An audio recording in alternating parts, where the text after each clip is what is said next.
মনে আছে 2010 সালের 13ই নভেম্বর, সেদিন ক্যান্টনমেন্টের বাসা ছেড়েছিলেন খালেদা জিয়া। তিনি ছাড়েননি, তাকে ছাড়তে বাধ্য করা হয়েছিল।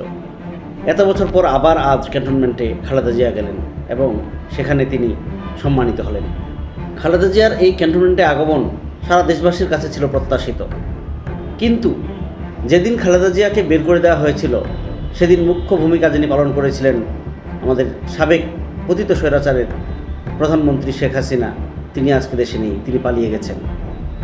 এমনি এমনি তিনি পালিয়ে যাননি, তাকে দেশ ছাড়তে বাধ্য করা হয়েছে।